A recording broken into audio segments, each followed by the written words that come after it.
Hey there, young historians. We've made it through 3 phases of Reconstruction, and we've reached the end of Reconstruction. Unfortunately, though, Reconstruction has died. That's right. Here's a quick overview of what we're going to see. Many Southerners were upset. They were livid at the fact that African Americans had the right to vote and that they were holding office. They could not believe that the people that they used to own were now having equal status to them. And it led some white Southerners to decide that they would prevent African Americans from voting in any way possible, including threats and violence, terrorism, and even murder. There were groups like the KKK and the White League who exercised their hatred and returned many African Americans to limited citizenship. Unfortunately, the progress that we have made becomes reversed. The 15th Amendment said that all men who are citizens of the United States have the constitutional right to vote. And this 15th Amendment is really excellent progress forward. However, many white Southerners, they felt hatred, they felt resentment, they felt vindictiveness, and they wanted to get back. Now, they saw in the last election that many African American voters voted for Ulysses S. Grant and gave the power to those radical Republicans or to Republicans. So at first, these white Southerners, which again were Democrats at this time, they tried to first win over African American voters from the Republican Party. And of course, this failed. They weren't going to switch over to that party. So then they went and tried to use legal means by using the law to get laws passed that would prevent African Americans from voting. They tried to take these cases to the courts, but of course this failed as well. And when they couldn't convince them to vote for them, and when they couldn't stop them from voting, they began to use much more evil and vile methods. Those legal methods failed, and we see a rise of a couple of terrorist groups. One is called the Ku Klux Klan or the KKK. And this was a secret society that was designed to push African Americans out of political life, to keep them from voting and from being voted for. And they used extreme methods like threats, scare tactics, violence, terrorism, and murder. In the image above by Frank Bellew, called Visit of the Ku Klux Klan, you can see what was going on here. The Ku Klux Klan arose after the war to terrorize African Americans and Republicans throughout the South. The KKK brought violence into the voting polls and the workplace, and as seen in this print, the homes of Black Americans. This political cartoon is from Harper's Weekly. It was created in 1876, and it says, of course he wants to vote the Democratic ticket. But it doesn't mean it like in a comfortable way. They're saying it more in like a way to persuade someone by violence. They're saying, of course he wants to vote the Democratic ticket, right? As they hold guns to him. Now, in a good democratic process of voting, we should have people be able to vote for who they want to of their own choice in a private way. That is not what was going on at this point. Here's one other political cartoon by Thomas Nast, a wood graving called Worse Than Slavery. And we talked about slavery and we saw how terrible, horrific, and despicable it was. How could there be a situation that is worse than slavery? Well, what we're seeing here is in the center a bit of a shield with a family cowering with their child in their lap. And it looks like that child is either wounded or perhaps even dead. You see the two figures on the top shaking hands, one with the Ku Klux Klan or KKK on the chest and the other one with the White League, these two terrorist organizations shaking hands, and they're holding weapons. And above it says the Union as it was. This is a white man's government. So you can see that this is based in racism.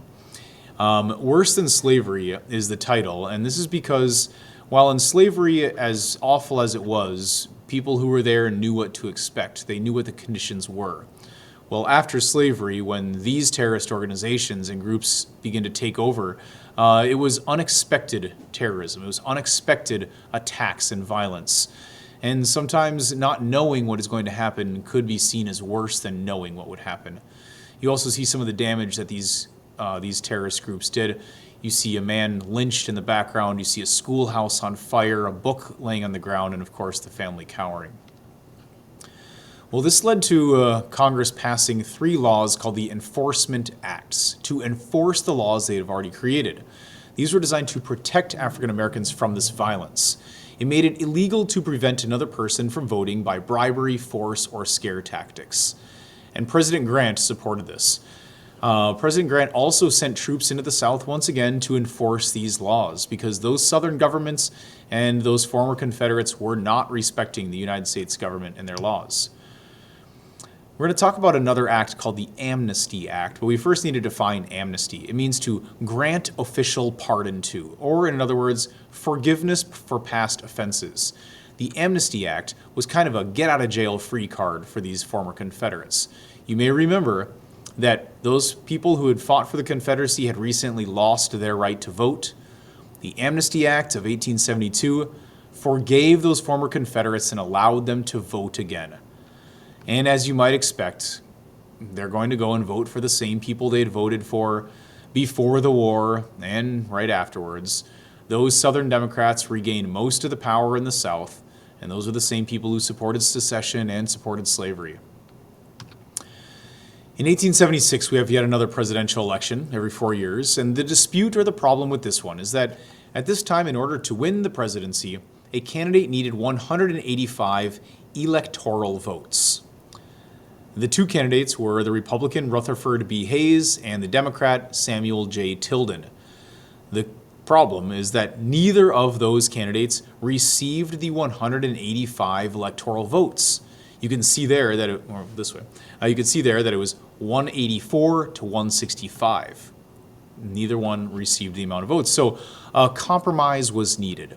And so we have the election in the fall of 1876, and the following year in January and in February, they come up with a compromise called the Compromise of 1877. It was between the Democrats and the Republicans. Both sides get something they want. The Republicans got the presidency. They gave those 20 votes that were disputed to Rutherford Hayes, and he went from the 165 to the 185. What the Democrats wanted, though, is they wanted the withdrawal of all federal troops from the southern states. The federal troops were the only thing standing between these racist leaders and African Americans. And once they left, Reconstruction is officially over. There's no more progress being made after this compromise.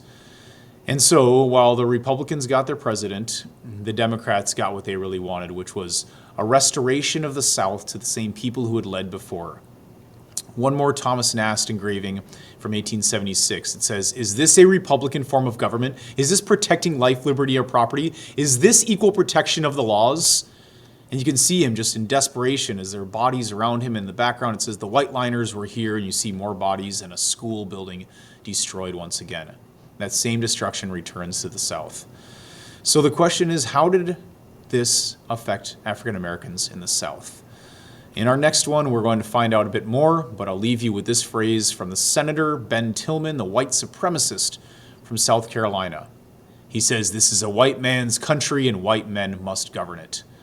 That is the tale of the end of Reconstruction, is that people felt it was a white man's government, and it was going to be very difficult for African Americans to get equality or to get ahead in life.